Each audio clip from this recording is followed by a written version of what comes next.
You've helped your clients cure different anomalies.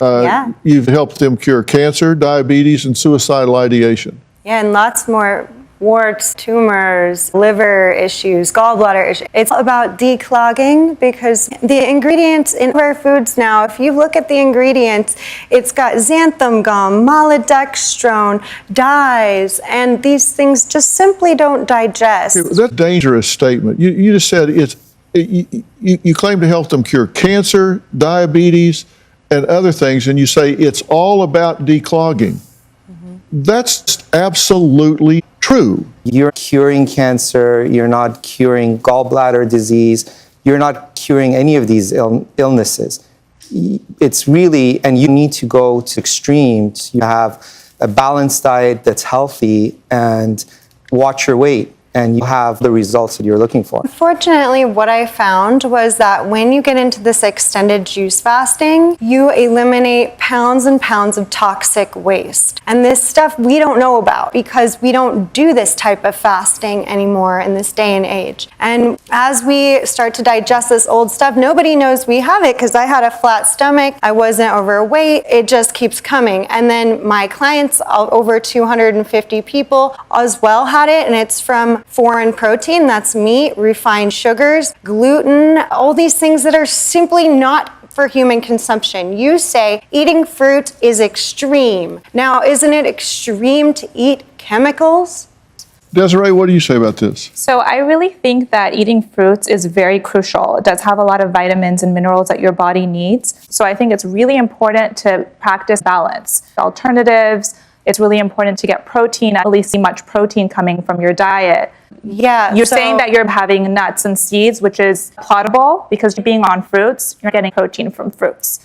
And also, if you're having fruit, your sugar content is high, that can lead to diabetes and high insulin levels. Actually, all false. If your body is acidic from eating acidic foods like meats and dairies products, then your body is going to leach its own calcium out of its bones to make yourself more alkaline. So you want to follow an alkaline diet with the protein. Mother's breast milk is only 1% protein. There's other people here today that are going to talk about how they had so much protein it hurt their kidneys. And you shouldn't have so much protein. Again, one watermelon has 19 grams of protein in it. Now, I eat a whole watermelon with a cup of watermelon actually has 0.9 grams of protein in it. I'm talking the entire large watermelon. Yeah, but sit down and eat an entire large watermelon. That's extremely high in sugar. So actually, fructose is the only sugar that does not require insulin to cross the cell membrane. So it actually will not cause diabetes. This is a huge myth, and it is killing people. You should eat fruit, and you should eat a good amount of fruit, but you should also eat vegetables, and nuts and seeds, and whole grains like quinoa. It's impacting the child at 3 years old. It's going to throw off her hormones, cause developmental and growth delays. It's really important to get enough calcium, to get enough protein, carbohydrates from whole grains. It's crucial when little girls are growing. Tell me what in the world is going on. I've probably eaten over like 1,000 pounds of raw meat. There's risk for E. coli, salmonella. You claim to have helped your clients cure cancer, diabetes. It's all about declogging. That's absolutely true. And with celebrities, influencers, coaches, and even doctors promoting diets and regimens that promise weight loss or optimum health, it's hard to be convinced. Now, 450 days ago, John began eating primarily raw and posting videos and blogs about his experience on his Instagram page called Raw Experiment. He says that his mental and physical health has improved drastically since his journey, and he won't stop until bacteria kills him. I've been eating a raw diet for about 1.5 years now. I've probably eaten over like 1,000 pounds of raw. After a while of adding that back in, I started to feel better, and I just started craving more raw. I did some research into some studies on how heat can destroy certain nutrients. I was like, well, if I'm paying like $9 a pound, then I better get every single nutrient in that thing. I posted a video every day for 200 days in a row. It caught on pretty quick. I eat a big hunk of raw and I'm crazy. It just makes me feel a bit better. The digestion is easy, and there's also just a certain comedy to it. Like, I do think it's a little bit funny as well. John, how you doing? Great, thanks for Really? having me. That's hard to watch. Do you actually like the taste of raw? A little dramatic, I admit. Yeah, it depends what it is. Like the raw, that's pretty normal and tastes good.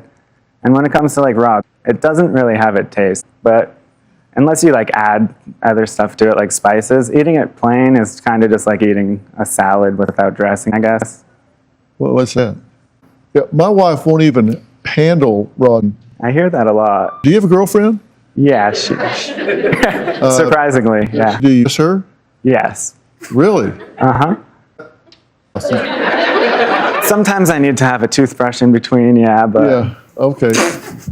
Do you worry that you'll influence others to try this? You're a bright guy. I've read a lot of your interview, and I watched, and you're obviously intelligent, you're articulate, you express yourself well, so you're no dummy. So you have to know that there's bacteria and all different kinds of problems with eating yeah, raw. so basically I think it all comes down to the quality of the food.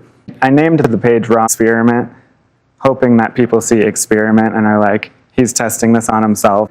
So I try to repeat many times that you have to do this to be healthy. It's working for me.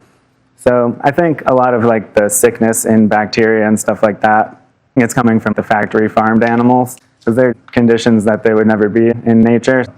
I think if you're sticking to high quality stuff and understand what you're doing, you're gonna be Well, mostly that's fine. what you think, and I don't really care what you think. There's bacteria in there, and when you get to like 160, 180 degrees, it kills that, and you're eating it before that. Now, you said you started this for health reasons, right? And acne, back pain, chronic fatigue, and you think that it's helped with those things. Yeah, I think raw is definitely helping. This is you in 2016 that we're looking at, and then in 2022, you said you were underweight and kind of sickly. I looked like I was struggling a little bit. Are you concerned at all? No, like the people do heat the food to kill the bacteria, but I am eating it raw because I want to eat the bacteria. Like I look at it like they're like, this is good bacteria. So I'm just kind of taking the gamble that all bacteria is good for me, and yeah, just rolling with it. Social media is overrun with downright dangerous health trends. My next guest, Jules, says she believes the root of all illness lies in the gut. To be precise, the 20 to 70 pounds of food waste she says people pack into their gut. She says the remedy to that is juice and a raw fruit diet. So you eat nothing that's cooked at all. I don't eat cooked food. And you feed this diet to your 3-year-old. I do. Your pediatrician's okay with this. Yeah, I don't go to a regular doctor because medical doctors focus on drugs and they don't work with the body to heal the body. It's a business. Well, that's a pretty statement. Well, let me add a couple of people to this conversation that I think have a whole lot of information about this. Dr. David Nazarian, board certified in internal medicine. His medicine practice is recognized as one of the top medical practices. And also here is Desiree Nazarian, an MPH nutritionist who specializes in weight loss experience. So thank you both for being here. Thank you. We kind of have here the two extremes with John and Jules here. What jumps out at you most? Let's talk about John first, eating raw chicken breast and goat's eyes and whatever the hell else he was choking down. Raw meat, unpasteurized milk, there's risk for bacteremia from different bacteria, E. coli, Salmonella, Campylobacter, Listeria from milk. You can also get parasites causing roundworms, tapeworms. There is a parasite called Toxoplasma gondii that causes toxoplasmosis, which basically is inflammation of the brain. It's also called encephalitis. It could be deadly. So in a way, John is playing a game of risk. It just takes one infected meat or dairy for him to become sick. Yeah, and these are serious infections. I mean, this stuff gets in your body, Absolutely. then it can invade and create a serious health problem. Absolutely. So to be clear, we don't recommend this in any way, shape, or form. No, I mean, there's a reason why they recommend cooking meat. There's staph infection in uncooked meat. There's all the different bacteria, parasites. It really doesn't matter how high of a quality meat he buys or unpasteurized milk. It just becomes playing odds. And at some point, all you need is just one infection and he'll get in trouble. You know, I think old sayings get to be old sayings because they're profound. You know, things go from generation to generation to generations because they're profound. And if something sounds good, it's probably because it's good. You just use common sense and you dig in and find out they're in good shape and so they look good, but does that mean they know what to do? You need to find out and look at science and tell me what in the world is going on.